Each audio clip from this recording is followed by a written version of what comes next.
Hello guys, welcome to SPC channel. మీ channel, మన channel, మనందరి ఛానల్. సో ఈ వారం డబల్ ఎలిమినేషన్ అని ముందు వీడియోలో చెప్పుకున్నాం కదా.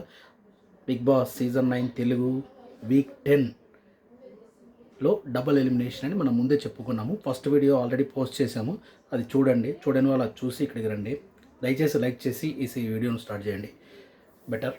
సో ఈరోజు డబల్ ఎలిమినేషన్ చెప్పాం కదా. సో కింద ఉన్నది అట్టడుగు పొజిషన్స్లో దివ్య, గౌరవ్ అండ్ నిఖిల్. సో నిఖిల్ అయితే సాటర్డే ఎలిమినేట్ అయ్యడం జరిగింది, అంటే ఈరోజు ఎలిమినేట్ అయ్యడం జరిగింది. సో ఇంకొక ఎలిమినేషను అది సండే జరగబోతుంది. ఆ ఎలిమినేషన్ అయితే గౌరవ్ వెళ్ళిపోయినట్టుగా తెలుస్తుంది. సో గౌరవ్ అయితే లాంగ్వేజ్ ప్రాబ్లం అయితే ఉంది తనకి. హిందీ మాత్రమే, హిందీ ఇంగ్లీష్ మాత్రమే మేనేజ్ చేయగలుగుతున్నాడు. సో తెలుగు అయితే మన తెలుగు బిగ్ బాస్లో అతను పెద్ద మేనేజ్ చేయట్లేదు. ఆఫ్కోర్స్ ఈసారి బిగ్ బాస్ కూడా అంత స్ట్రిక్ట్గా తెలుగు మాట్లాడాలి అని కూడా అనట్లేదు. ఎందుకంటే ఎవరైతే వాళ్ళు ఇష్టం వచ్చినట్టుగా మాట్లాడుతున్నారు. సో సంజన కానీ ఇంకొకరు కానీ అందరు తెలుగు అయితే పెద్దగా మాట్లాడట్లేదు. సో ఈసారి ఎలాగో అది బిగ్ బాస్ అనేది సీజన్ 9 అనేది కొంచెం ప్లాపే అని చెప్పుకోవచ్చు. బట్ ఏదో రన్ అవుతుంది, చూడాలి. ప్రెడిక్షన్స్ ఉన్నాయి కాబట్టి మన వీడియోలు చేస్తున్నాము. అది ప్లాపు హిట్తో సంబంధం లేదు, మన వీడియోలో అయితే ప్రెడిక్షన్స్ కాబట్టి.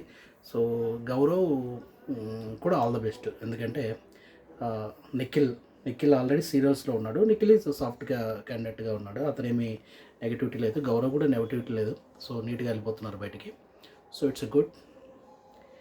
So all the best Nikhil and all the best Gaurav. So ఇకపోతే నాగార్జున గారు ఈ వీక్ అయితే ప్రతి ఒక్కరికి బాగా అడిగినట్టున్నారు. ఏంది మీరు చేసే లైక్ బ్యాడ్ వర్డ్స్ కానీ, స్పౌల్ గేమ్స్ కానీ, ఇట్లా రకరకాల అన్నిటిని బాగా అడిగినట్టున్నారు. So that's what I came to know. And ఇక ఈ బిగ్ బాస్ ఇక ముందు ఎలా మరుగులు తిరుగుతుందో చూడాలి. ఎందుకంటే ఫ్యామిలీ వీక్ ఉంది. ఇంకా ఈ పాటికి గత సీజన్లలో అయితే ఫ్యామిలీ వీక్ ఆల్రెడీ అయిపోయేది, లేకపోతే జరుగుతూ ఉండేది. కానీ ఈసారి మాత్రం family week maybe next week పెడతారో తర్వాత వీక్ పెడతారో తెలియదు. సో మేబీ నెక్స్ట్ వీక్ అని అనుకుంటున్నాను. ఫ్యామిలీ వీక్ వస్తే ఆ ఎమోషన్స్ బాగా పండుతాయి, అంటే పీక్కి వెళ్ళిపోతాయి. అంటే ఇప్పుడు ఇన్ని రోజులు ఎమోషనల్గా అయితే కనెక్ట్ అవ్వలేదు ఈ బిగ్ బాస్ సీజన్ 9లో అయితే ఎమోషనల్గా కనెక్ట్ అవ్వలేదు. సో ఇక మీదట ఆ ఎమోషన్స్ కనెక్ట్ అవ్వడం కోసం బిగ్ బాస్ ప్రయత్నిస్తాడు ఖచ్చితంగా రాబోయే వీక్లలో. ఎలా అంటే ఇప్పుడు ఎగ్జాంపుల్ కళ్యాణ్ అనే కంటెస్టెంట్ ఉన్నాడు. తను వాళ్ళ ఫాదర్కి లేకపోతే వాళ్ళ ఇంటికి దూరంగా పెరగటము, అతను ఇష్టం లేకపోయినా సరే ఆర్మీకి వెళ్ళటం, ఇట్లాంటివన్నీ ఉన్నాయి. తిరిగి వాళ్ళ ఫాదర్ను ఇప్పుడు లోపలికి వస్తే వాళ్ళు తిరిగి కలుసుకున్న తర్వాత వాళ్ళు ఏడవటము, ఎమోషన్స్ ఇవన్నీ పండుతాయి. తర్వాత ఇమాన్యుయల్కి కూడా చాలా సాడ్ ఎక్స్పీరియన్స్ ఉన్నట్టుంది. సో ఇవన్నీ కూడా ఎమోషనల్స్గా బాగా పండుతాయని నేను అనుకుంటున్నాను.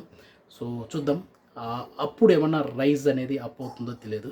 సో ఇప్పటివరకు అయితే బాగా ఉన్న కంటెస్ట్ అంటే మనం ప్రతి వారము ఎవరెవరు ఉన్నారు, ఎవరు వెళ్ళిపోతున్న ప్రెడిక్షన్స్ అయితే ఉన్నాయి. ఇప్పుడు ఎవరికైతే మనకు అందిన సమాచారం ప్రకారం అయితే బాగా ఓటింగ్ పడుతుంది. తనుజాకి ఓటింగ్ పడుతుంది, కళ్యాణ్కి ఓటింగ్ పడుతుంది.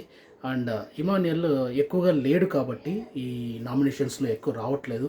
ఎక్కువసార్లు తను ఏదో ఒక రకంగా తప్పించుకోవటము, పవర్ అస్త్రం ఉపయోగించటము, లేదంటే కెప్టెన్గా 2 సార్లు అవ్వటము, ఇట్లా రకరకాల కారణాలతోటి తను ఎక్కువగా రాలేదు. అదర్వైజ్ అతనికి కూడా పవర్ఫుల్ మంచి ఓటింగే ఉంది. సో వీళ్ళు ముగ్గురు అయితే రేస్లో ఉన్నారు ప్రస్తుతానికి. చూద్దాం ఇక ముందు ఎమోషన్స్ అన్ని పండి ఇంకేమన్నా లైక్ ఎవరైనా ఆ పొజిషన్స్ 1 2 3 4 5 అనేది మారుతున్నది తెలియదు. మొత్తానికైతే తనుజ అండ్ కళ్యాణ్ అయితే కన్ఫామ్గా టాప్ 5 అయితే ఉంటారు. అండ్ చాలా దగ్గరగా ఉన్నారు దేనికి, కప్కి. సో ఇది గైస్ మన ప్రెడిక్షన్స్. సో ఈ వారం అయితే ఎలిమినేషన్స్లో వెళ్ళిపోయేది ఆల్రెడీ ఒక వీడియో ముందే అయిపోయింది, దట్ ఈజ్ నిఖిల్. అది అయిపోయింది. తర్వాత రెండో వీడియో ఇది. ఈ వీడియోలో మనం చెప్పుకునేది ఏంటంటే ఈ వారం వెళ్ళిపోయేది డబుల్ ఎలిమినేషన్, రెండో వ్యక్తి Gaurav. Yes, all the best guys, all the best. Keep watching and like కొట్టండి, కామెంట్ చేయండి, 10 మందికి షేర్ చేయండి. ఇంకా మంచి వీడియోలు చేయడానికి ప్రయత్నిస్తాను. Thank you guys, thank you.